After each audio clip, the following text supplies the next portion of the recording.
We'll call to order the Monday, April 14th meeting of the Conestoga Valley Board of School Directors. I want to welcome those of you that are here as well as those that are joining us online. This is our work session, one of 2 meetings per month in which we receive most of the informational presentations as well as discuss and deliberate future decisions. There may be some action voting items required on timely issues or to meet time constraint guidelines. All agendas and related public documents are posted on the district website, and our meetings observe all legal requirements to the best of our understanding and ability. Will you please join me to pledge to the flag? I pledge allegiance to the flag of the United States of America and to the republic for which it stands, one nation, under God, indivisible, with liberty and justice for all.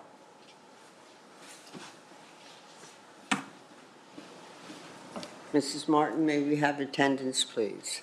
We have 7 directors present tonight. Mr. Gensel and Mr. Hurst are absent. We do have a quorum in place. I would note that also in attendance is the superintendent, the board secretary, treasurer, and the administrative cabinet. I will start with Dr. Hartman.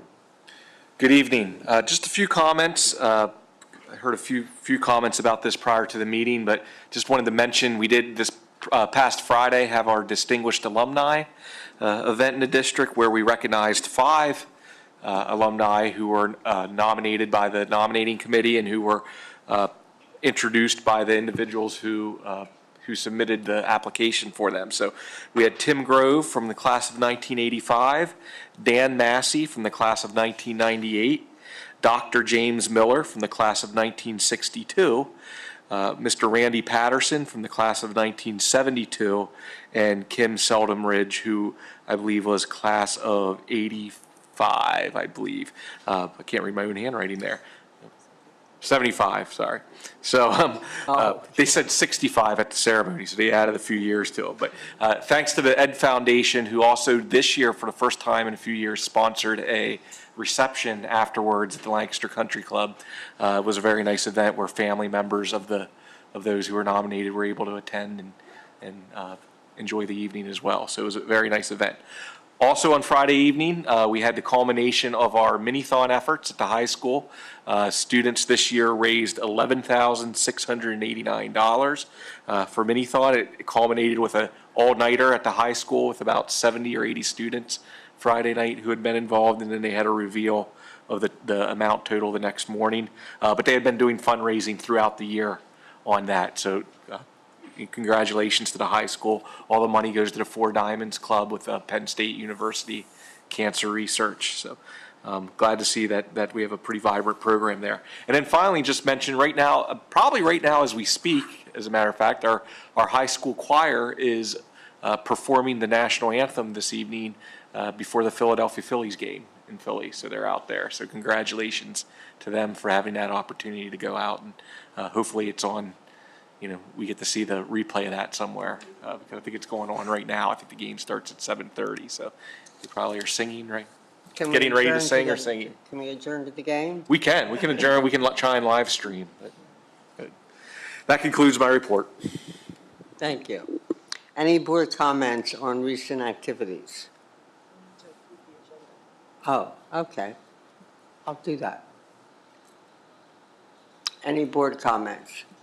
Last week we did have the VIA breakfast, and again, Mrs. Jane Easton, who was 49 years ago, the lady that established VIA, was able to join us. Would you mind sending that back this way so we can put it around? At this point, I'll take a motion to approve the agenda. Motion to approve the agenda. I had a comment. Oh, well, let's finish the agenda. We'll come back to you. Thank you. Okay? I have a motion on the floor. I second. All in favor say aye. Aye. Any opposed?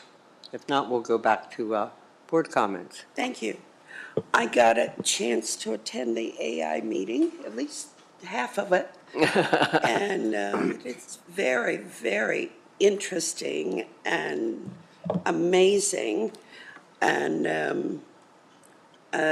one of the things that struck me is that literally in the medical field, doctors might be charged with malpractice if they don't go to the AI. And I thought, yeah, that makes sense, because there was just a story of a gentleman who was given a terminal diagnosis, absolutely nothing they could do, and somebody found it on AI, and he's doing well. So, I find that strange because we don't sue them if they don't bring in a second opinion from another doctor, but we will if they don't go to AI. Well, maybe the medical profession will that's a review all of that. possibility of where it's going, but it was very interesting with Yeah. what the students can do. And of course, all the cybersecurity and, yeah, so. Yeah, I was there too for a little while. It went way over my head very quickly. But the teachers seemed very enthusiastic, very much involved. And I don't know what we'll do to follow up with that, but I'm sure we'll have plenty, on their calendar. And again, that was due to Mel Upton printing her name in a, Yes, yes. so. Then we'll move on to the presentation, starting with the good news from Mrs. Hunsinger.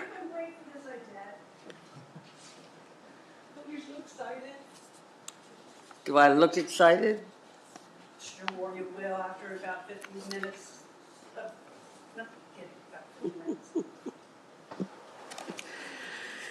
So last month, I graced you with my presence, and we talked about some of the highlights with challenges that we were looking at for the 25-26 budget.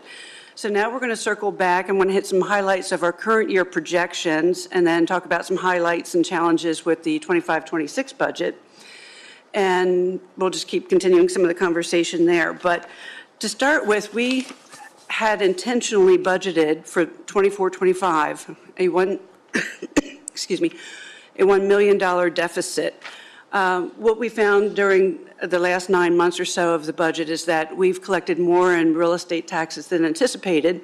Some of that's from a higher collection percentage, which has been pretty steady at about 98, 99% collection. But we also had some significant increases in our realty transfer tax. We had some large properties that changed hands, and we received a tax off of that.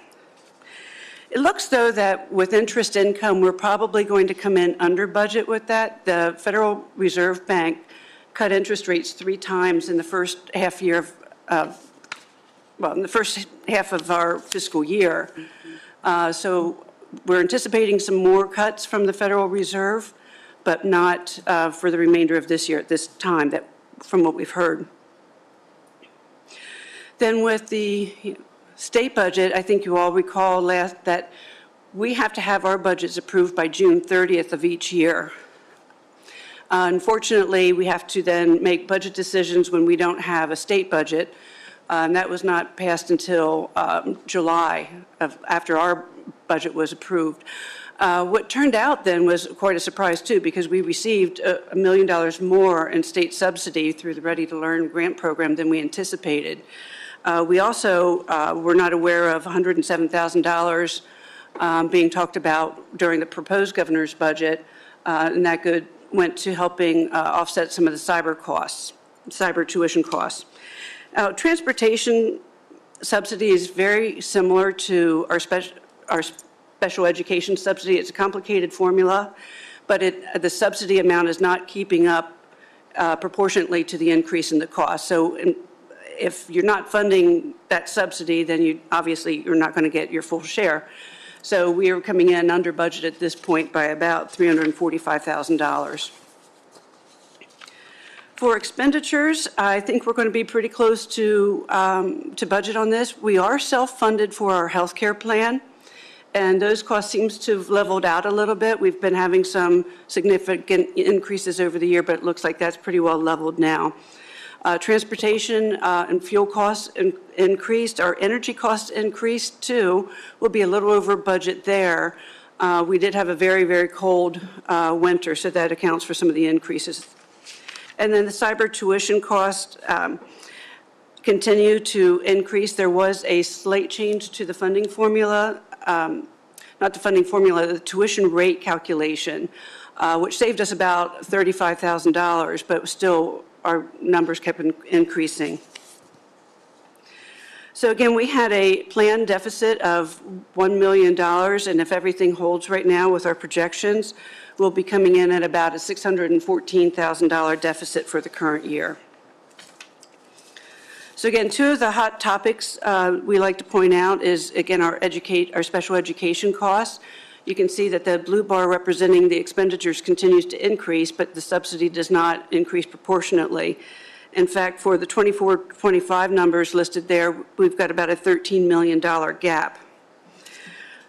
Our special ed numbers, however, are pretty much in line with the state as far as the percentage of our total enrollment. The state is reporting about 20.1% of special education, and our numbers for the 23-24 year came in just under 19%. So for the cyber tuition cost, as I mentioned, we did receive some funding, $107,000 for the current year. Nothing has been included in the governor's proposed budget at this time for any continuation of that subsidy. Our enrollment numbers still continue to stay high. We've got currently about 86 students enrolled in the cyber tuitions.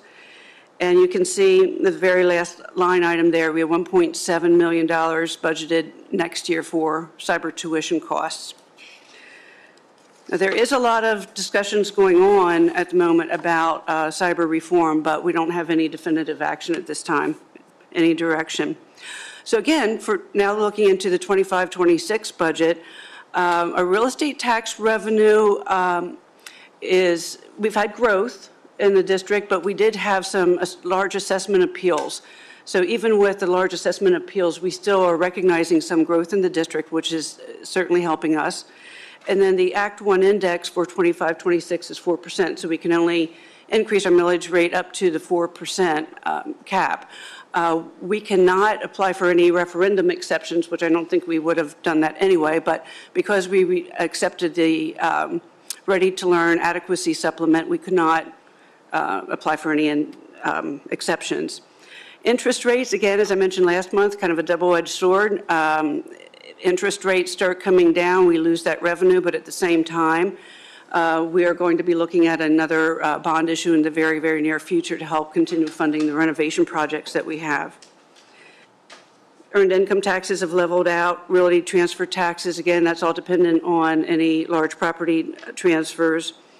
And what we're looking at with the Ready to Learn supplement for 25-26 is there is a piece of that is assured that we will receive, but there's another $1.4 million that we do not know for sure if we will receive all of that. So we've budgeted about 50% of that amount, and I'll show that to you shortly.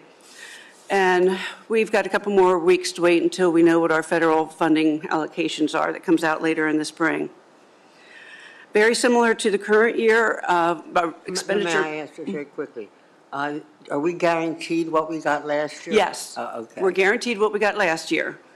And then they're adding another $1.4 million, which, again, that's an unknown at this point. So with expenditures, we have some very similar highlights as we did the current year. Salaries and benefits, obviously that's all tied to the teacher contract. My budget numbers right now that I'll be showing you shortly do include some estimated staffing requests. Healthcare, I mentioned this last year.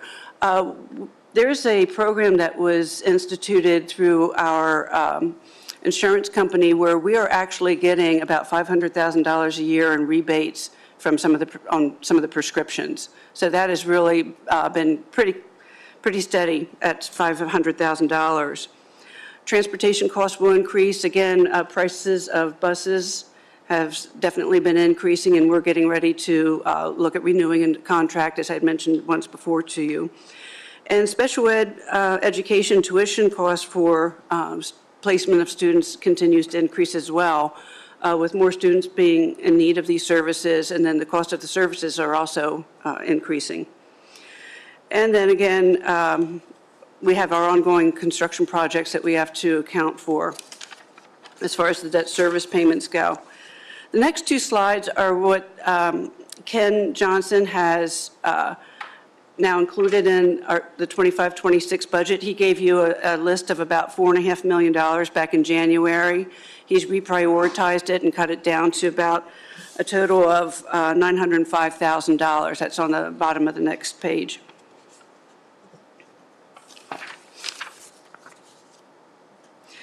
And again, what's making this budget difficult, like it does every year, is all of the uncertainties. We don't know if there's going to be cyber tuition reform. If there is, we don't know to what amount. So currently, my 25-26 budget does include that full $1.7 million, and I have not accounted for any tuition reform at this time. The Ready to Learn's adequacy supplement, again, I'm only including 50% of the new funds in the budget. We don't know what the impact of tariffs is going to be on any of our costs, including our healthcare costs too, and interest rates. Again, we're probably looking at a total of, during the 25-26 year, at least 2 additional rate cuts by the Federal Reserve. Are you considering any possible federal cuts? Yeah, that would be the possible. Oh, I'm sorry. Could you repeat that again? Are you considering any cuts of federal funding? No, the budget does not account for any federal subsidies at that point. Again, that's a total unknown. We do get about $1.6 million in federal subsidies. This year? Yes. That's what's in the budget currently, yes. So with all of that, what we have in the budget is $91 million for revenue, $95 million for expenditures, and that draws us to a $4.2 million deficit. If by adding in 50% of the Ready to Learn adequacy supplement, that $700,000 brings our deficit down to $3.5 million, but that number does not include Additional 711 from what we got this year. Yes, this is with 50% of the additional revenue, but this number does not include millage rate increase. So if we were to, I ran the, oh, sure. Millage rate increase, correct. And then on the next slide, we do have the different scenarios of millage rate increases and how much each of those would generate as far as revenue. So if we are looking at a 3.5 or 3.0% increase, we'd be getting between $1.5 to $2 million of additional revenue. So if we were to go with the 3% increase and 50% of that Ready to Learn adequacy supplement, it would decrease our deficit to about $1.3 million. So a lot, again, is unclear as to what we are going to receive as the full amount of the Ready to Learn supplement or even what cyber reform will bring to us. Running through a couple different scenarios, though, behind the scenes to try to make the puzzle fit, and I believe that as we go further along through this month and even into May, we'll hopefully be getting some clarity from the state as far as what we can expect in funding. So I have some other information for you, what the millage rates are for the other districts and what their percentage increase was for the 24-25 year. But I do want to map out for you the timeline for the budget. We must have adopt a proposed budget by May 12th. That's the first meeting in May, because we have to have 30 days between the adoption of the proposed budget and the adoption of the final budget. And that would be in June 16th. Now, we can continue to make changes through June, so we're not locked into anything in particular as far as having to make a decision now or on May 12th regarding a millage rate increase. But I at least wanted to put these numbers in front of you. What I can do, if you'd like, is to come back next week, just briefly, and show you the impact of a 3% or 3.5% millage rate increases, and then also it'll provide you with more detail. I'm just giving you totals right now, but I can provide you with the detail of the revenue and expenditures, and 5-year projections for you as well. Any thoughts? Yeah, one question. Back when you were talking about the assessment appeals, there's a lot of construction going on down at Rockvale. Yes. Now, over the years, their assessment has been lowered. Are we allowed to file? Yes.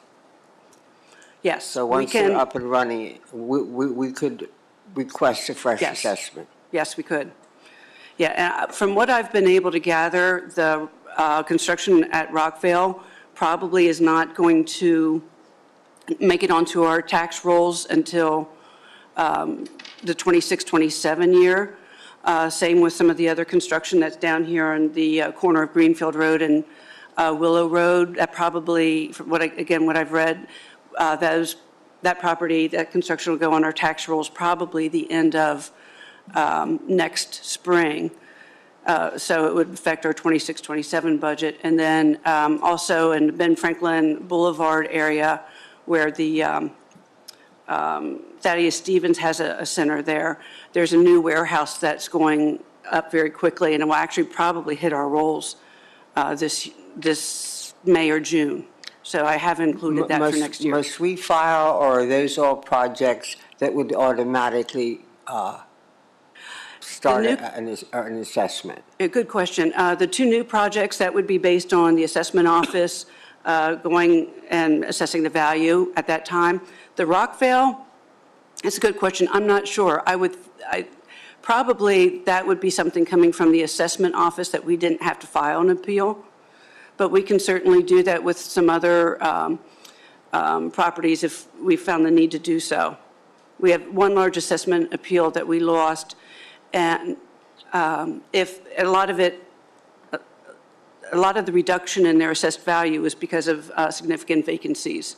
So if those vacancies were to be filled, we can certainly contact. They're switching to mixed use, apartments and retail and offices, right? Yes. Okay. Additionally, do we get any funds? Are we among the 300 and some school districts that get a little bump because we're underfunded? Yes. I don't know if you noticed, we have a legislator who wants all that underfunding monies. I don't think that will happen, but it was a little scary to read that. Yeah.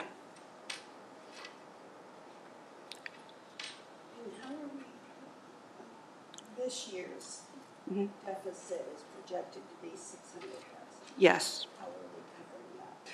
We have about $15 million in our fund balance in the general fund. So we can, and that was very intentional to draw that down a little bit, but especially with all of these uncertainties, Yes. I really don't want to going forward tap into any of the reserves.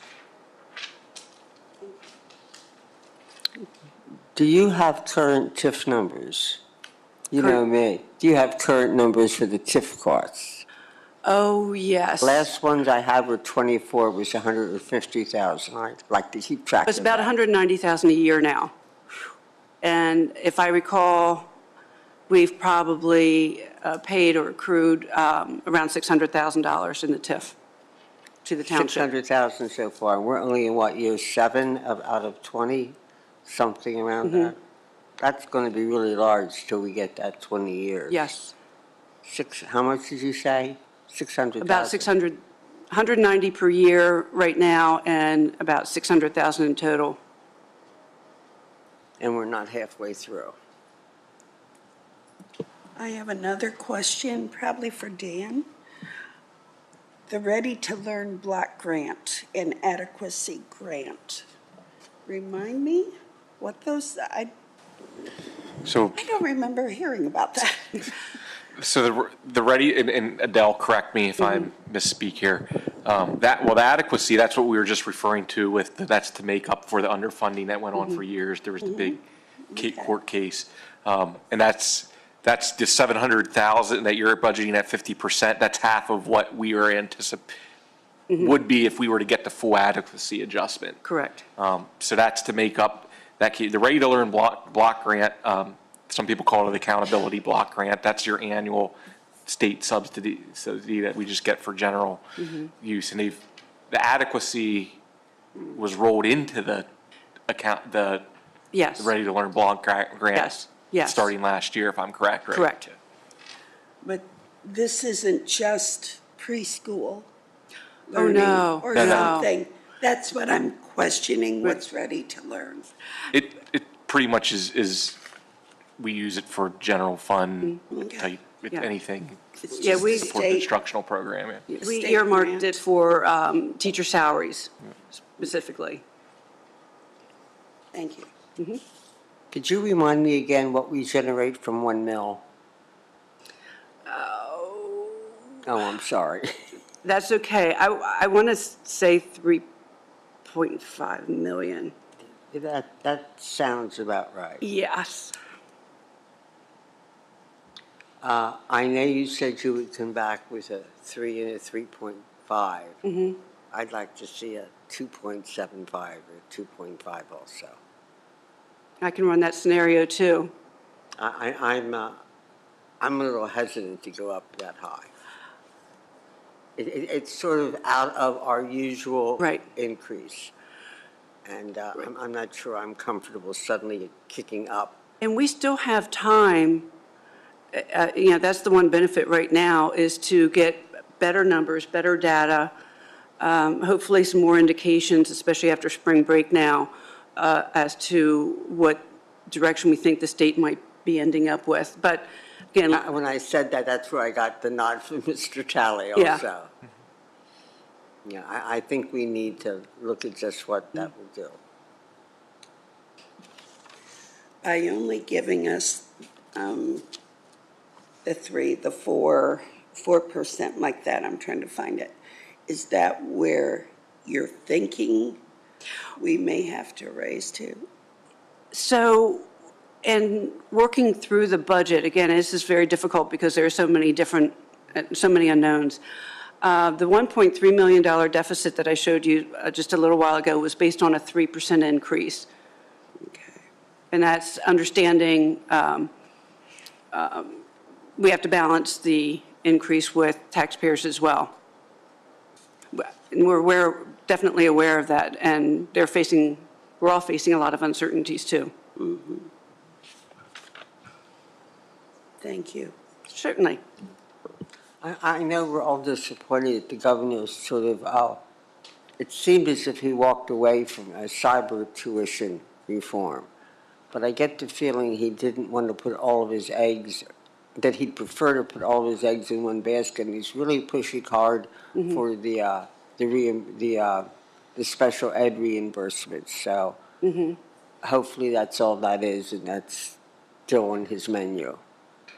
So the one proposal that's out there regarding cyber reform is to decrease the regular education tuition rate, cyber tuition rate, down to $8,000. We have no idea if that would come through or not. If that did happen and regular education was capped at $8,000, that would save us about $400,000. More so than constantly the special ed, because that's Yes. already been addressed to some extent. Yes, to some extent.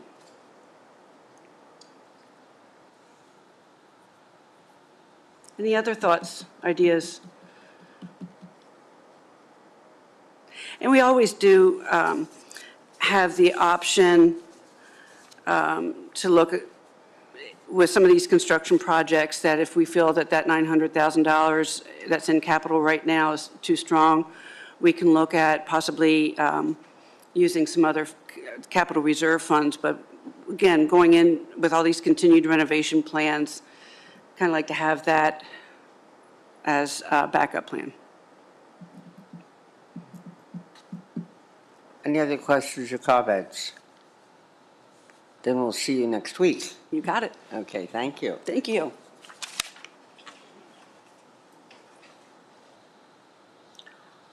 Our next presentation is from Dr. Ham on special ed.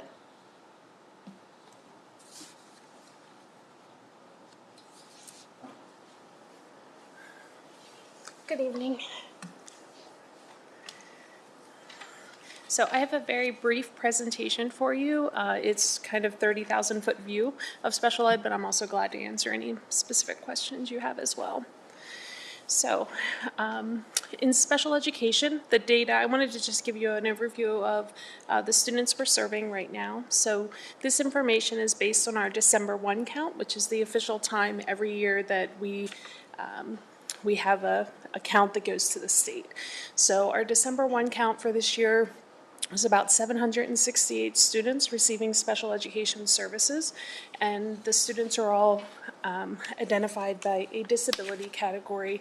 What you see on the screen is the representation of those 768 students. So specific learning disability is the biggest disability category nationally at the state level and also here in the school district. That's pretty common. Generally, speech and language impairments happen to be second nationally and at the state level. For us, you can see that they're actually third, and autism has sort of jumped into second place within the school district. So that's a little bit of an anomaly between us and what's happening at the state level. But autism, even at the state level, wouldn't be too far behind that.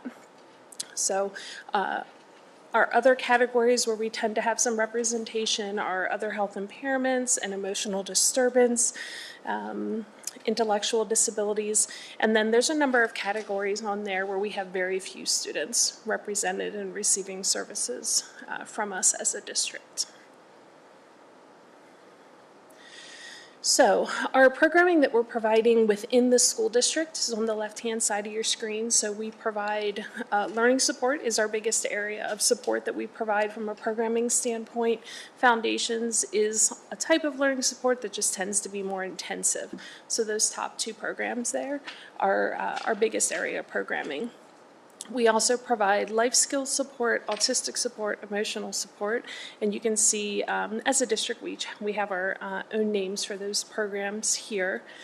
We also have itinerant autistic support. So the difference between that and our expressions program is that our expressions program tends to be a more full-time, very intensive placement. Our itinerant support tends to be for students with a much, I'd say, lesser need. They receive lesser services. They just have someone consulting and providing some support, a small amount of support. We have speech and language support. We do employ 7 speech therapists across the district. And then we also have programming to support students' transition as they're preparing for life after high school. Now, the partnerships on the other side are the way that we provide support for students either outside of the district or sometimes just a partnership that comes into the district as well. So we do have students who receive center-based programming, and that's programming that could be provided by IU13, locations like News Story, and we even partner with a neighboring intermediate unit for some center-based programming as well. So those tend to be students that require a much more significant intensive programming than what we provide here in our public school building. We also partner with IU13 for therapeutic emotional support, which is a more intensive version of emotional support. We host one of those programs at our high school, and we also have students that go out to other school districts to receive that support. We also partner for transition services and a few odds and ends things here and there that we're just not providing within the district at this point. I think I haven't been here that long. As you know, I started last summer, but historically, or if you've been here long enough, you probably know that the shift in our services here within the district in the last 5 years has pretty profoundly moved from partnerships into programming that we provide directly. So our last 2 special ed plans under Mrs. Schaefer have really shifted and increased the programming that we provide within the school district. And that's where our in-house programming is much more extensive. So during the past school year and looking ahead to next year, some of the areas of focus have been special education compliance, so making sure that our paperwork and our practices are really compliant with the law, both at the state and federal level. So we've had a very heavy focus on that during this school year, and that will continue next school year. Also, a very heavy focus on processes and procedures. Mrs. Schaefer and I have worked to develop a dashboard of practices within the district, so our teachers know here is the way we handle this specific situation, here's the process for it. So that's been a heavy focus this year as well. As we move into next school year, another focus, in addition to keeping those alive, will be database decision-making and supporting our teachers to make sure they have the data they need when they're looking at how our students are making progress towards their goals and if their interventions are working. We want them to use a database practice, so we'll be really focusing on that next school year. Also looking at our in-house programming and making sure there's alignment K through 12. So for example, we have autistic support classrooms at the elementary and middle level, and then itinerant autistic support at the high school. We want to make sure that our practices across that program are very much aligned and that the students have access to consistent program components as they're moving through the grade levels. So that'll be a focus of the upcoming school year, as well as looking at our instructional practices within each program. And then lastly, we do have a special education plan that's currently in place that expires in 2026. The state hasn't released the list of those creating a plan for next year yet that I have seen, but I would presume we'll be on that list. So that would require us to establish a steering committee next fall where we'll take a look at our practices within the district. I'll certainly ask that representatives from this group join us, as well as parents, teachers, perhaps students, to take a look at our practices in the district in regard to special education and then make the plan for the next 3 years. And that plan has to be approved by you by next May. So that'll be something we'll be working on next school year. And that's all I prepared, but I'm glad to answer any questions that you have. When you look at the mix of services from your first slide, are there any of those that you especially see growing faster than others? Probably our autistic support program. So we have, at our elementary level, we have 6 classrooms right now. We have a number of students coming into school-age programming out of early intervention who require that. And this is the second year in a row where that has been pretty heavy coming to us from early intervention. So students that are already identified, already receiving services, and transitioning to us. So we have lots of students. We're at near capacity in our elementary classrooms. We have enough space for next year, but I just see that as a place we're going to continue to grow. We have that support through middle school. We don't need to add that at the high school next year, but I would see that coming sooner than later, that we'll need to look at adding a high school classroom as well, just as students move through. Well, we keep hearing that the IU, excuse me, keeps warning us that there's a point where they will reach capacity. Mm-hmm. Are we prepared for that? I would say that has happened this year. There have been several cases where we've not been able to place students. That has been a challenge, finding the outside placements more so than our inside placements. In regular communication with our IU partners, so I know what areas they're struggling with, and those are areas that, as appropriate, we're able to manage here in the school district. There are some students who really require programming outside of the district, and that's where we have to explore some of those other partnerships. Many of the services that the IU provides, there are other partners that provide those as well. So this school year, when I've had to reach out for placements, I generally have had to reach out to multiple partners within the county and some actually outside of the county to access services for our students, just because it hasn't been readily available through the IU or some of the other partners. So that has been a little bit of a challenge. Thank you.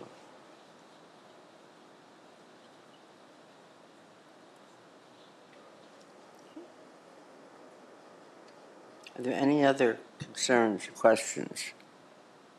Thank you. Great, thank you.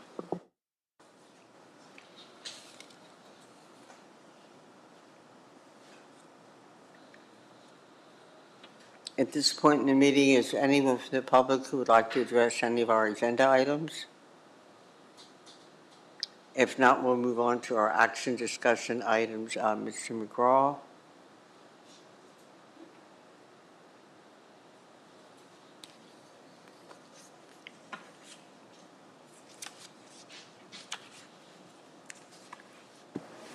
Good evening, everybody. Thank you for having me.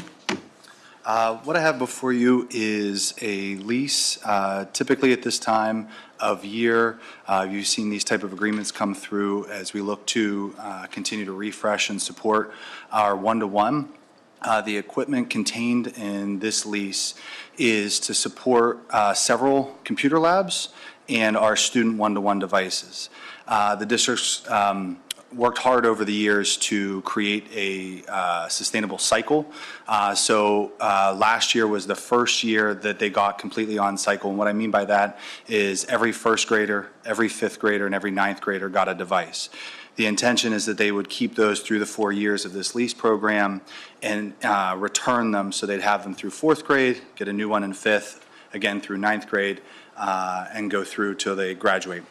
And this allows us to, these Apple structures allow us to divide those payments and spread them out. They're continuing as of right now to provide their 0% APR, so there's no interest payments in this program. In addition, they do offer a modest guaranteed buyback option that you'll see denoted there on the screen. We typically find that the third-party vendors provide a significantly higher value for the devices we do sell. So all the devices we try to pull back and then sell those to keep replenishing and supporting this one-to-one. Program-wise, included in this, in addition to the student devices in this refresh, we have 4 labs at the high school that would get attention this year. So we'd be supporting music, video editing, photo editing, and aviation program, as well as the middle school tech ed lab. That would all be comprised in the lease you have before you. So I'm happy to answer any questions you might have about the structure or programs or anything. So I know it's a significant investment that we make. Do we have any issue with lost or damaged devices?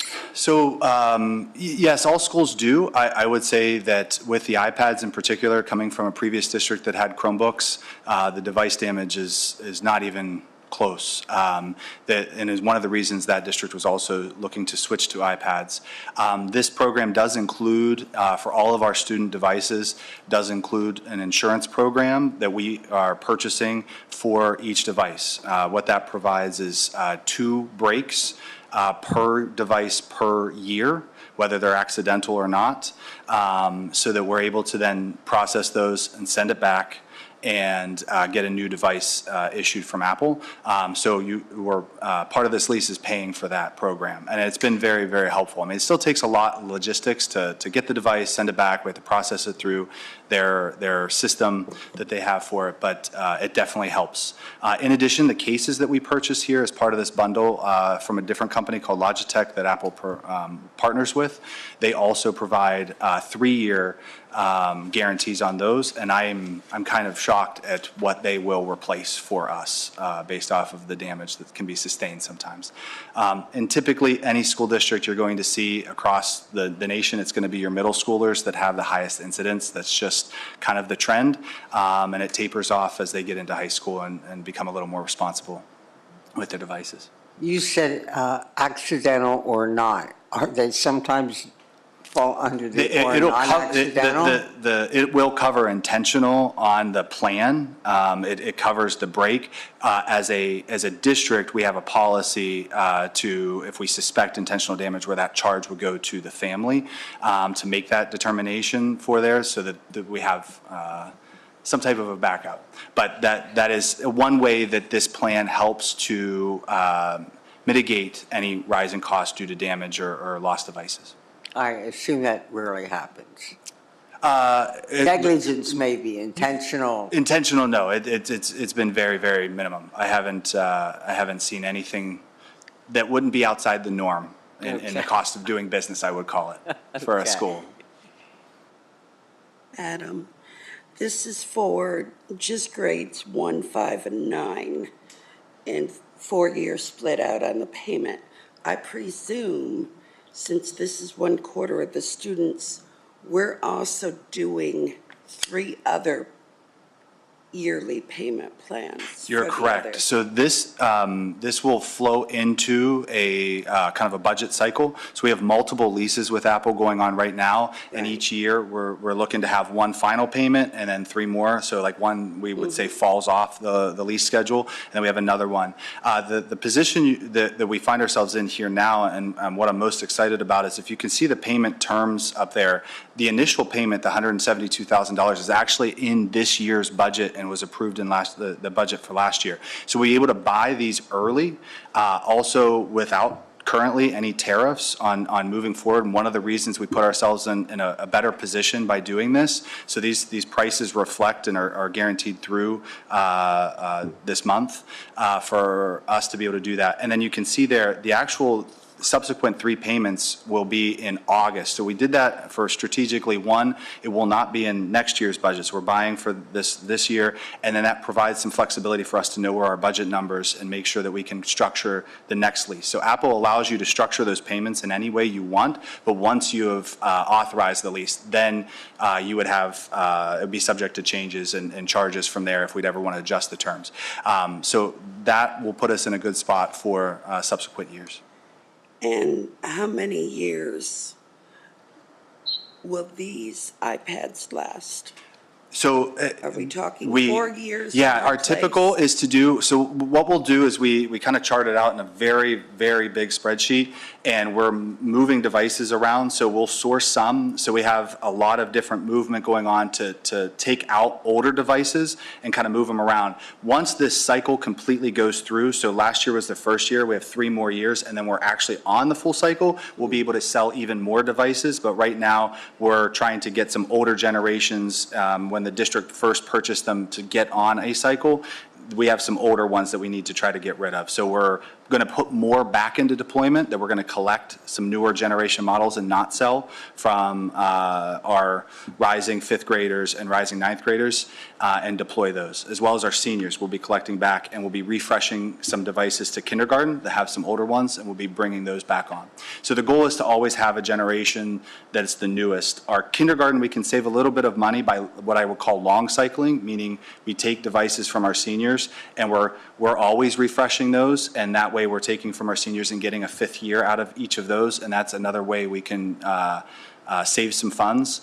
Another thing I looked at was how we're purchasing our staff devices. So this lease is about $300,000 less than last year's, and the reason is we have no refreshes for staff devices. So we are looking to buy an upgraded version for staff, but also change the cycle for those so that we'll be able to save some funds, and I think deploy them a little more strategically. Any other questions or comments? Thank you. I guess we keep you plenty busy. Thank you very much. Dr. Hartman, would you like to present the IU budget, please? Sure. Just want to briefly mention, this will be on the consent agenda for our next meeting. But what you have before you is the general operating budget for 2 areas of the IU budget, the core program of services and the instructional media services, which are approved every year. The core program of services, that really, if you think about like the professional development, the job-alike meetings that the IU provides. So for example, there's a superintendent's group that I meet with regularly. There's an administrative assistance group, an assistant superintendent curriculum group, all of that, all the professional developments, the supports they provide in school. That's what's included in the core program of services for them. And that there's actually no direct fee for districts that comes from that component of the budget, but it still, as part of the process, has to be approved by the districts. And then the other component is the instructional media services, which overall is a 3.87% increase this year, but the portion that districts contribute to that is a 2% increase. So I'd be happy to answer any questions, or if you want to look over it between now and our next meeting, between Adele and I, we can probably answer any questions you have, if not immediately down the road. But that's the gist of what's being shared with you to be approved at our next meeting. It's those 2 components of IU13 budget.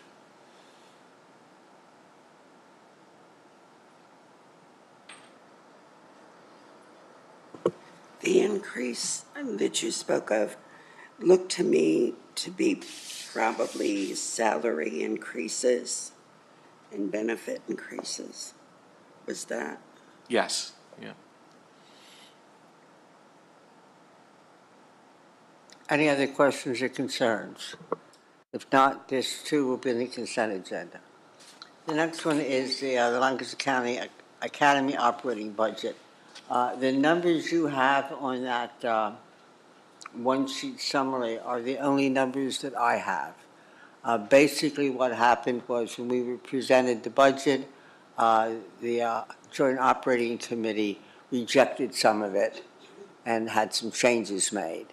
So the full layout of that impact on the line items, we don't have yet. But I would be glad to answer any questions. One of our most most difficult challenges right now is the excessive cost of staying at Hack.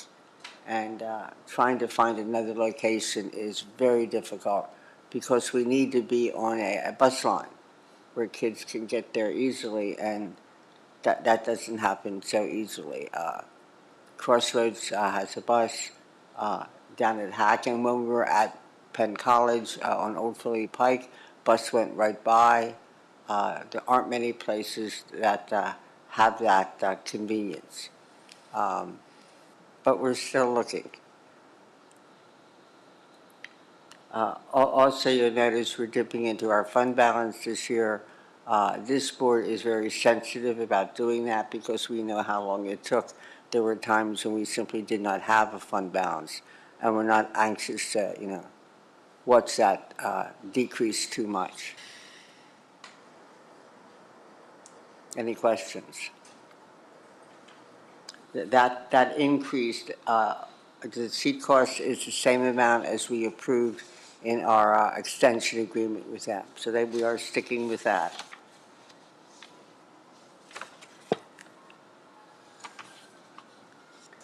Dr. Kozer.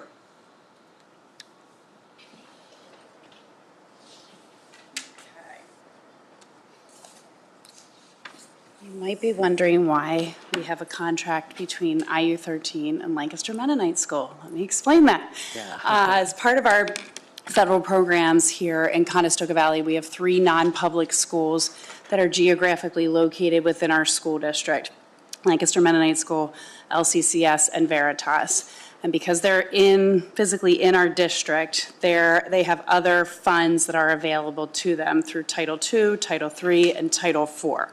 So Lancaster Mennonite School, because they do have a significant number of English learners at their school, they take advantage of the Title III funding that comes from the federal government to CV, to the services that we agree on they would like to see happen. And so Lancaster Mennonite recently approached us, would like to contract with the IU13 to provide some direct support to the English learners within their school entity. So this is really between those 2 organizations working it out. We are the approving school district, and so it comes to us, it comes to our board for any approval of a service contract in that manner. So we wholeheartedly support this. They've been working on plans together and have collaborated in the past in this area. So both organizations fully support this scope of work.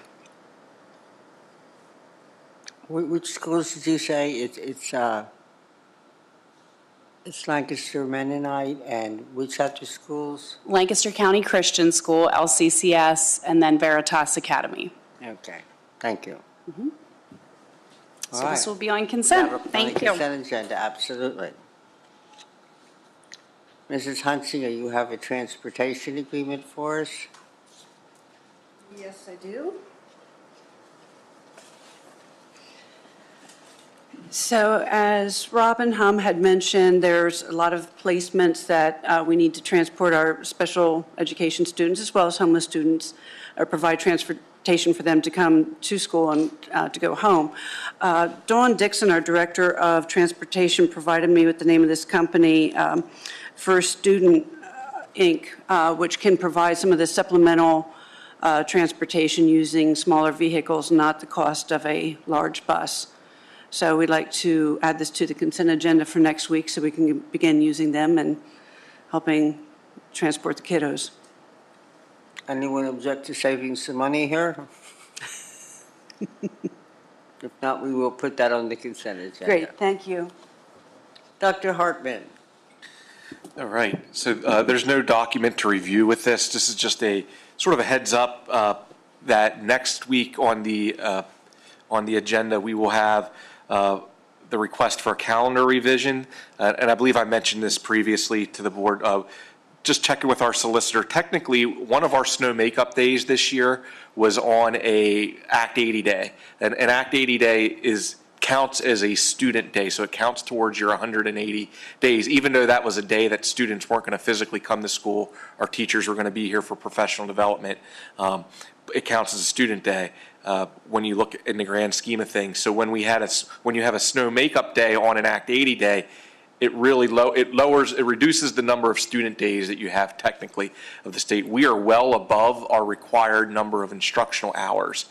So it's not an issue.